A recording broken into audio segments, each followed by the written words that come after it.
Hello and welcome to A Course in Miracles 365. I'm your host, Tomas Garza, and I'm excited for today's show as we delve into Workbook Lesson 36. So, as always, a huge shout out to all of you here on Enlightened World Network.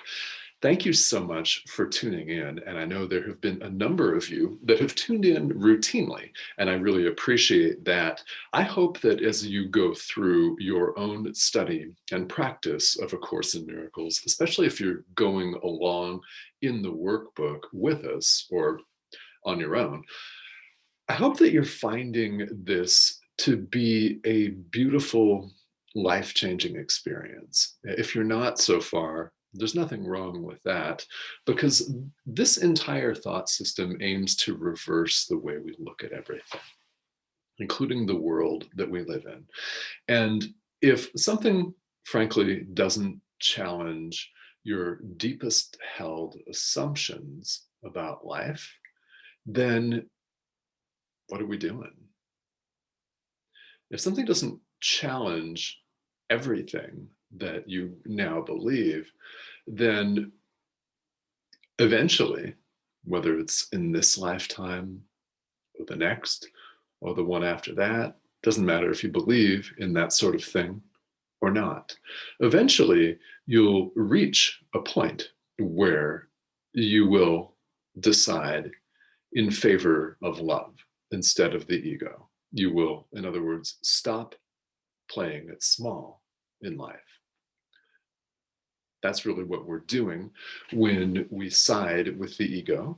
Is it's like we have amnesia and then we don't, yet we still choose to go back to the old way of being.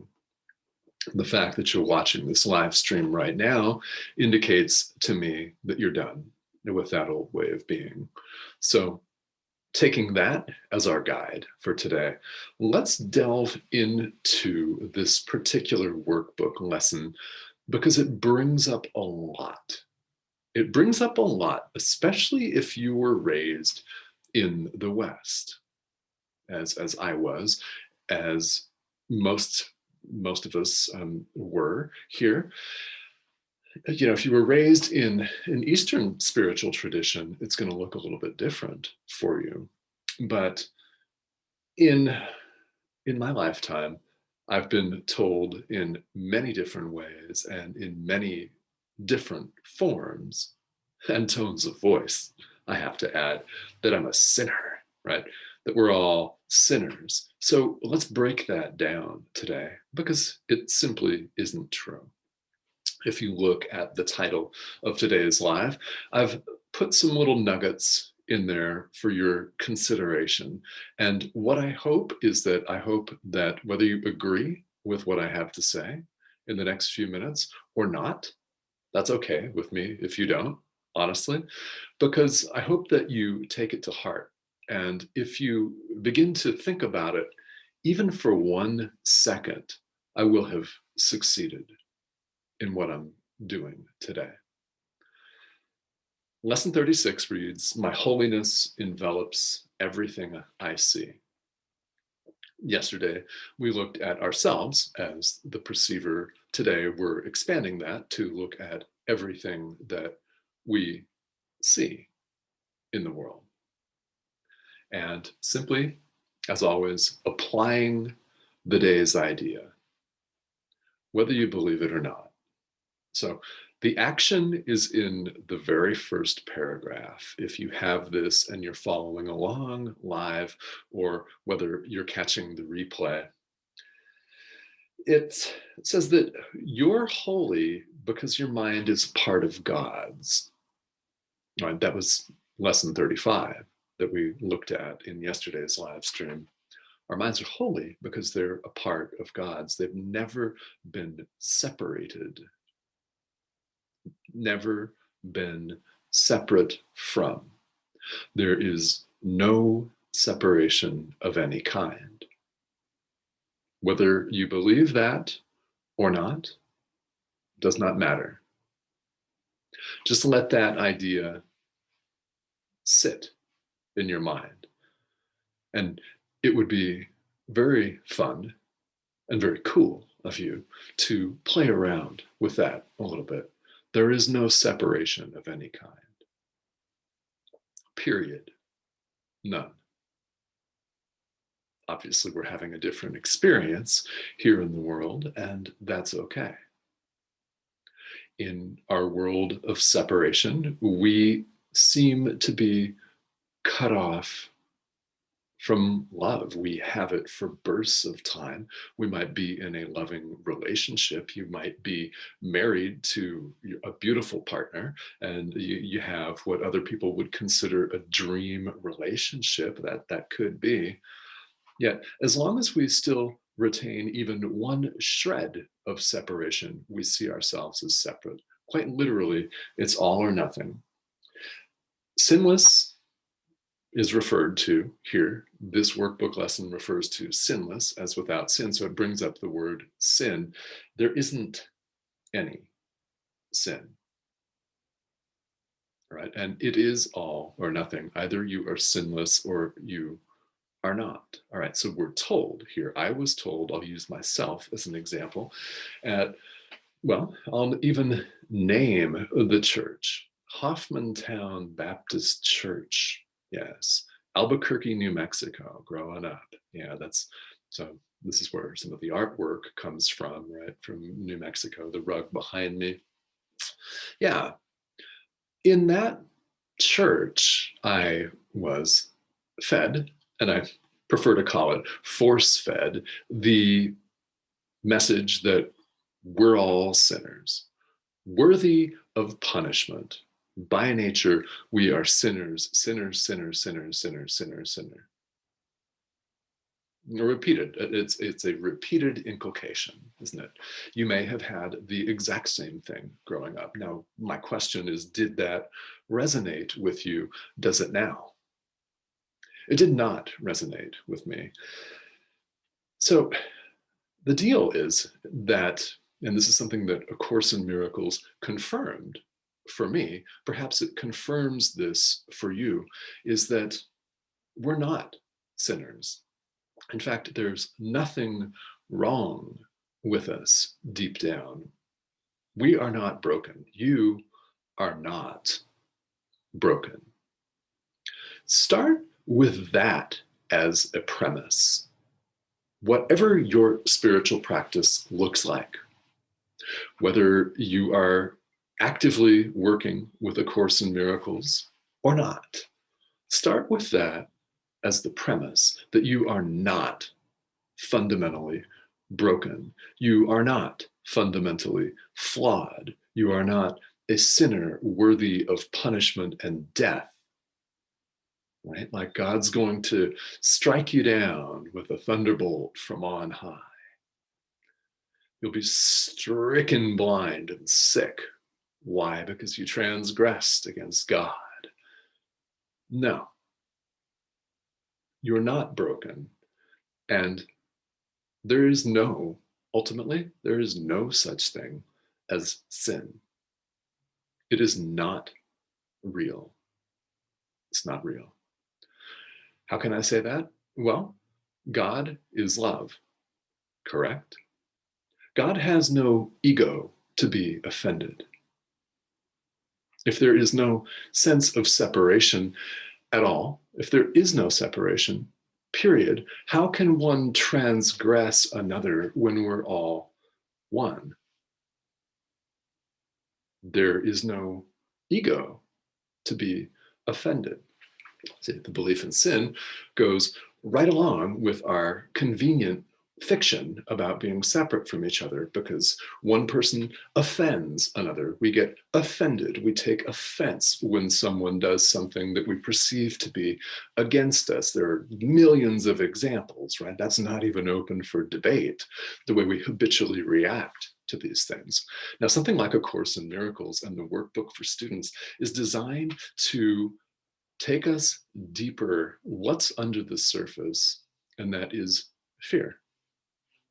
We're simply seeing each other as separate because we ourselves are afraid, we feel guilty, we're identifying with the ego. God has no ego. God is not separate. There is no separation at any kind. So whether you choose to call the life force itself, love, the universe, God, whether that term resonates with you or not, actually does not make any difference. You may use whatever term that you wish for a power that is not your ego. The ego has no power, has only the power that we choose to give it. Choosing to give it, we can then withdraw it. So, are you making that decision to withdraw your allegiance, your belief in, your identification with the ego? To the extent that you are, you will find a world opening up for you. It will be, to an outside observer, the same world that you saw yesterday. You will see the same trees in the park across the street. You'll be looking up at the same stars at night, the same moon during the day. You'll see the same blue sky or clouds, maybe a mixture of both. Things will outwardly appear the same. What has changed is your inner world. And when your inner world changes, you'll begin to see things differently on the outside. It is completely an inside job. And I hope that today's lesson, as you go forth with this and practice this, drives home the reality that there is no sin. God has no ego to be offended. I know that you were likely not told that in church growing up. I was certainly not fed that truth in Sunday school. Now, if I had been, it would have been a tremendous relief to me. Now, I was not meant to hear this at that time. Yes, this was the 1980s that we're talking about in terms of this timeline and this time frame. And well, I was in high school, so I was in middle school and high school at the time. I was not meant to open up A Course in Miracles yet. In fact, that didn't happen until 2013. So everything happens when the timing is right to happen. But if you have ever resisted the notion that you're a sinner and thought, you know what, this really doesn't feel right to me. This can't be right. How can perfect love want to get revenge and punish and be jealous? Really? How is perfect love jealous? Because somebody wrote it 2,000 years ago and edited it, and another church conference edited this and took out this and substituted that, for example. If that doesn't resonate with you, you're not alone. You're not alone, and you are 100% absolutely meant to be here watching this video right now. So I hope that you are able to feel the power of this for what it is. That is my hope for you, is that you're able to feel this. And even if this doesn't quite sit with you, that you take the time to resonate on it. And I know you are.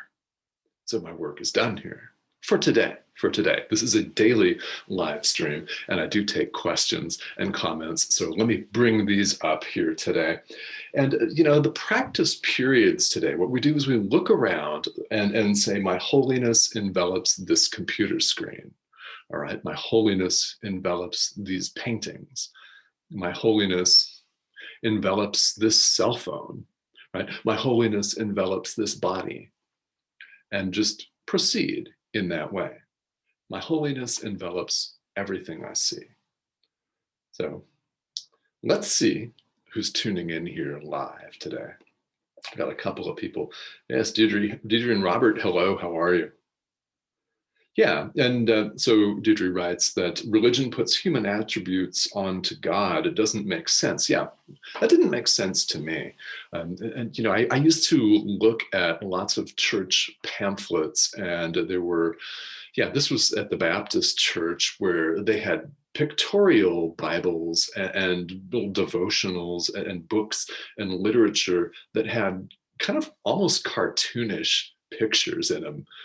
To me, it was always a little bit weird. It's kind of like the literature that certain religious groups put, uh, you know, at your door, right? If people are proselytizing from whatever tradition they're in, right? If they're proselytizing door to door and going door to door with pamphlets and leaflets and literature, often they have a pictorial image of God as a white man with a beard. Right? It's totally anthropomorphic. Why we think we're here running around in these bodies, so we want to project God as a body, as an all-powerful dude in the sky with thunderbolts ready to cut us down for transgressing, right? For swearing or something like that. Yeah, I mean, does that really make sense? Um, yeah, puts human attributes onto God. Well, God's not a human being. Right? Love is not a human being. Love is not contained by this form that we call human. And we could have called ourselves something else, right? Language is only a term, and yeah, we religion tends to do that, doesn't it? Put human attributes onto what is not human in nature. Yeah, doesn't make sense. It never made sense to me. Like, not at all. Not at all. So, yeah, hopefully, if you're catching the replay of this, I really, again, offer this just period point blank as something for you to consider, right? If a spiritual tradition doesn't lead us to question the very foundations of everything, and I do mean everything that we now believe, is that worth it to you? You may answer yes. You may answer yes to something that plays it safe, plays it small, because that is what a lot of traditions out there are like. And I don't have to name names of those. You likely have encountered and even practiced some of these techniques that leave the ego 100% intact rather than shine it away. Now we have a choice. We have a choice. We always do. And my hope is that you choose to take this material to heart. It's a beautiful, beautiful message. And if it doesn't sit well with the ego, so be it. It's not supposed to. So, that said, if I can be of any assistance to you on your journey, please feel free to reach out to me. You're more than welcome to send me a private message on Facebook. You're more than welcome to comment here in the comment thread, like Enlightened World Network's Facebook page, and visit their YouTube channel, Enlightened World Network, where all of these live streams are archived every day. So you can go back and look and watch. And if you're curious about a certain workbook lesson or an idea that you're working with, feel welcome to go back and watch that video. If you have questions, please reach out to me. I'm here to be a resource for you. And I very much appreciate the opportunity to be here with you today and every day. All right. Thank you so much. We'll see you all again here tomorrow.